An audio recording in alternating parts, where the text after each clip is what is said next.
I'm all about beauty, business, and being a boss. This is my dream, and now is the time to step into my destiny. I'm Kyla, and this is my corner. Good evening, and welcome to Kyla's Corner. I'm Kyla, and this is my corner. Happy Black History Month. It's February. We're all celebrating our heritage, our history, our past, present, and future, and it's just a great time for us to be us. A lot of talk has been, going around Twitter talking about Black History Month, but a lot of people have actually been complaining this year about how it's the shortest month of the year and we don't get enough appreciation for who we are and what we do. And, even people have been talking about the infamous Whitney and Bobby Brown clip. So let's watch it here. Excuse me? Black History Month. We need a longer month. Black History Month? We need the whole year. We need a longer Black month. History Year. How about Black History Year for 1 year? Yeah. Out of every 2 years. 1 year, Black History Year. All right. Boom! Just like Whitney and Bobby, take it with a grain of salt.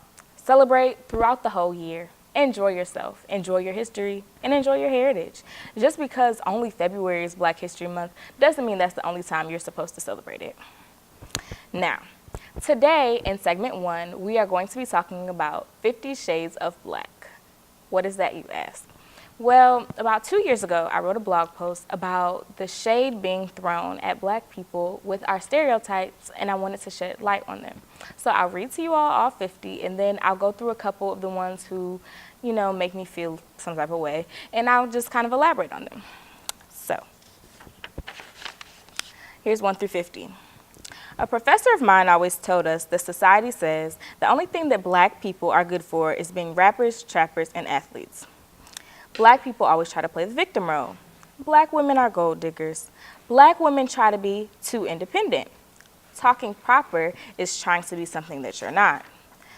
All Black people have nappy hair. Black girls are bald-headed. Blank skins are the best. Dark skin is ugly. Black women are not the standard of beauty. Black women wear weave because they want long hair. Black people only have Black friends. Black girls drop out of school. Black men either end up dead or in jail. All Black people are on food stamps. Black fathers are non-existent in their children's lives. Black people are cheap. All Black girls end up being teen moms. Black people are always late. Black people are always looking for handouts. Black people are only pro-Black. Ebonics means you're uneducated. Black people only want to stay in the hood. It's impossible for Blacks to make it out of the ghetto. Black people are uneducated. All Black people look alike. Black people are lazy. All Black people are from the hood. Black women are loud and obnoxious. All Black people love to eat fried chicken. Black men are criminals. To get high in life, Black people must know someone. Black girls only wear braids or perms. All Black men are dogs. Black people unfairly take advantage of affirmative action. Black people unfairly take scholarship money away from other races. If you don't have a big butt, big boobs, and wide hips, then you aren't a Black woman. Black on white crime means that Black people hate all white people. If a Black person has something nice or expensive, it means they've done something to get the money to buy that thing. The only music that Black people listen to is hip hop, and that is 50 Shades of Black. So I'll go back through a couple of them just talking about it because they're kind of they're dumb to me because every culture has all these stereotypes placed against them and we have to live up to all of them and then we're just profiled everywhere we go and through everything we do because of these dumb stereotypes. I really don't understand it. It just really doesn't make sense to me. I don't know. Anyway, so first, Black people only listen to hip hop music. So is like jazz, R&B, gospel, like not a thing. We invented rock music. I'm from Detroit. We have Motown. Come on. Y'all, really? Anyway. Black women are loud and obnoxious. See, I tripped out on that one just because it's so stupid. Like, First of all, we can be modest, we can be humble. Every woman doesn't have a baby daddy who she's going around screaming his name and popping her bubble gum and acting like she doesn't have any sense. We have class. Sometimes we have more class than others, and sometimes we don't. But the thing is, we shouldn't have that stereotype placed upon us because of all the movies that are out or the TV shows that are out saying that we only can be wives of athletes and we can't do things on our own, because we can make our own money. We're business women and we can do our own thing. That's that. Next, Black people are uneducated. First and foremost, as we all know, I attend an HBCU, or a historically Black college and university. There are 107 HBCUs in the country, and Black people go to all of them, in addition to the PWIs, or predominantly white institutions, that we have in the country. And our graduation rates are extremely high, especially at HBCUs. So I'm trying to figure out where the uneducation comes in. Some people don't go to college because it's not for everyone, but at the end of the day, there are a lot of us that are educated, because if we weren't, our businessmen, our congressmen, our Fortune 500 companies that are owned by African Americans, they need an education to be there. Next, all Black people are only pro-Black. I'll say one thing and I'll just go to the next one. If there wasn't an anti-Black, we wouldn't need a pro-Black, period. Blank skins are the best. I'm so sick of the light skin, dark skin argument, because how are we discriminating against our own people when we need to come together at a time such as this? It's 2018 and we're still arguing about light skins are prettier, long hair is better. Like, come on now. We need to come together, stop the colorism. Like Amara La Negra on Love and Hip Hop Miami, she's literally proving to people, like she's fighting to prove to people that she's actually African American and she's not trying to be something that she's not when she really is. Why should she have to prove her heritage to someone? Because of colorism in the music industry, or colorism period. Why do we have to continuously prove our Blackness to each other? If you are, you are. At one point in time, it was the one drop rule, where if you had literally one drop of blood in you that was African American, then you were considered Black. Now all of a sudden we have to prove, if you're too light, are you really Black and are you not? And oh, if you're biracial, you're not technically Black, or you have to pick a side. Since when? And lastly, talking proper means you're trying to be something you're not. Now, this is something that I have faced personally, because people always tell me, oh, Kyla, why are you talking like that? Oh, Kyla, well, you don't talk ghetto enough, or you don't talk hood enough, and how are you from Detroit, but you don't talk like it? Well, what exactly is talking Black? Like, please give me a definition of what talking Black is, because I really don't get it. Is it because I don't slice and dice vowels and verbs, and I don't properly put together sentences that's me proving my Blackness? This goes back to proving your African American heritage to someone. Just because I can speak proper English, I'm properly educated, and I want to act like it so I can do something with my life, does not mean I'm not Black. So let's stop saying that. And if we want to keep talking about Oreos, go to Walmart and get some, because I'm not one. And when we come back, we'll be talking about how I grew up being African American. Thank you.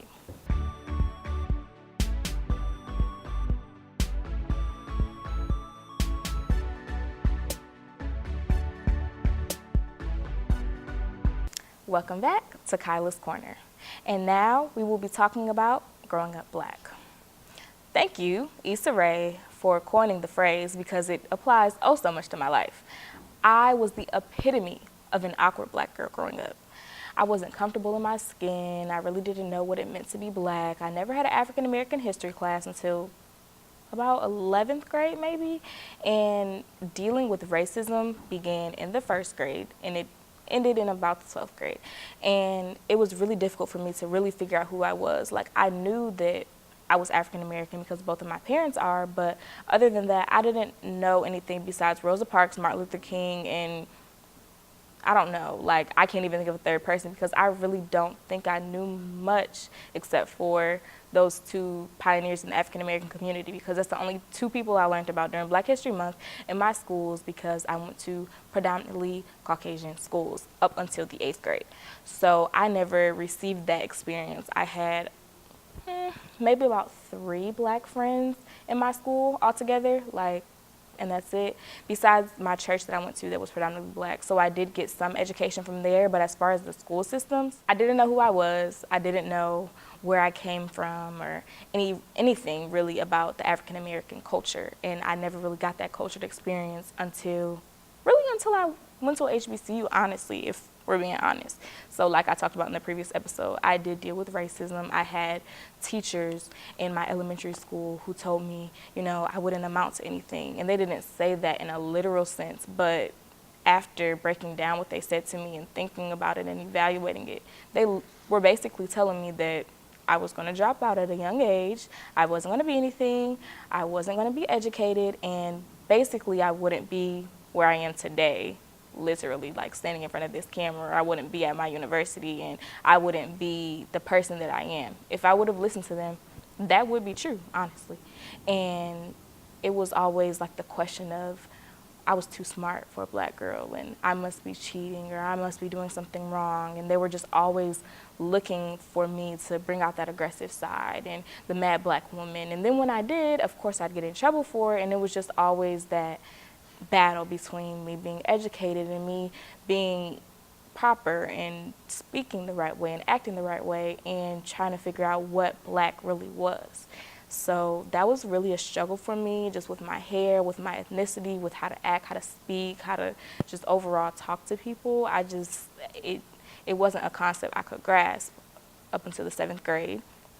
I went to the 8th grade and my family moved. So I was out of the suburbs. I was in my first predominantly black school except for kindergarten. And I was excited. I just knew that I was going to make all these friends and I was going to be welcomed into the black community so well.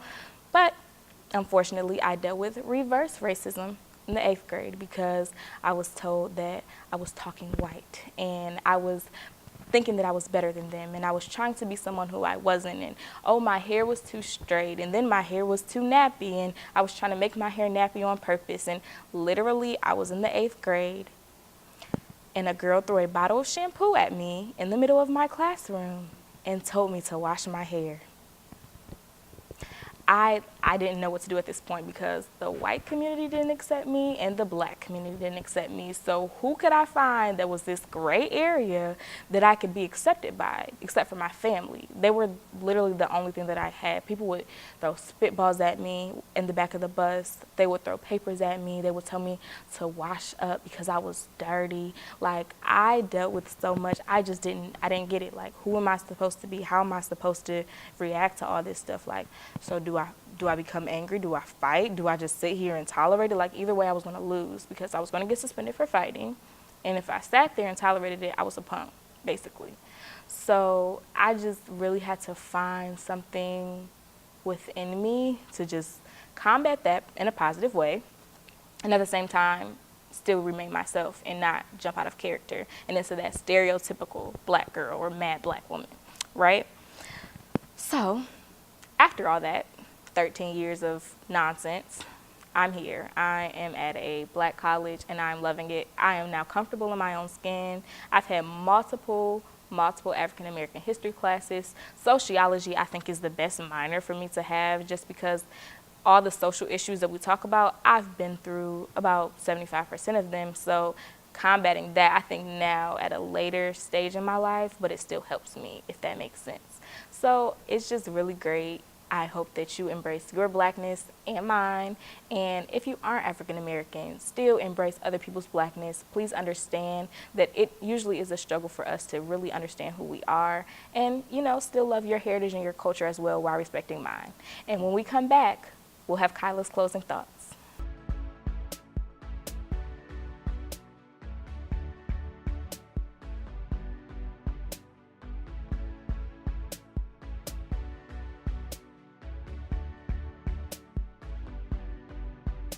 Welcome back, and here are Kyla's closing thoughts. In today's society, the African American community wants to choose who they want to accept into the black community and who they want to shun and who they want to invite to the barbecue and who they don't. And I want to challenge you all this February, this Black History Month, to really focus on who you are. Why are you proud to be black? Embrace your blackness, your heritage, your culture. Love yourself. Love the skin that you're in. I just talked about that in the last episode. Love your hair, your kinks, your curls. Embrace that.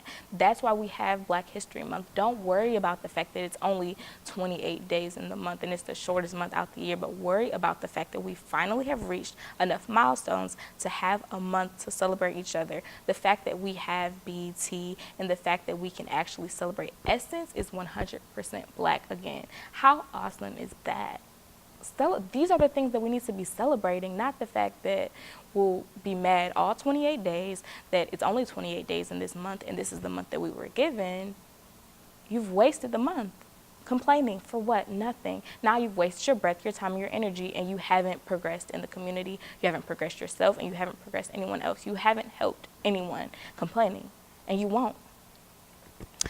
Stop feeding into the stereotypes. Period. That's all I'm going to say. It's pointless, wasted time and wasted energy. It is time for us to come together as one, appreciate our culture, stop letting people appropriate our culture, and really just be Black and proud. And today's final quote is by the lovely, the phenomenal, and dynamic Maya Angelou. Bringing the gifts that my ancestors gave, I am the dream and the hope of the slave. I rise, I rise, I rise. And our ending scripture is from 1 Corinthians 13, verses 4 and 5. Love is patient, love is kind. It is not envy, it is not boast, it is not proud. It does not dishonor others, it is not self-seeking, it is not easily angered, it keeps no record of wrongs. So, this Black History Month, I challenge you to continue to rise, love your brothers and your sisters, be Black and be proud, and celebrate our people, our ancestors, our past, our present, and our future. Happy Black History Month.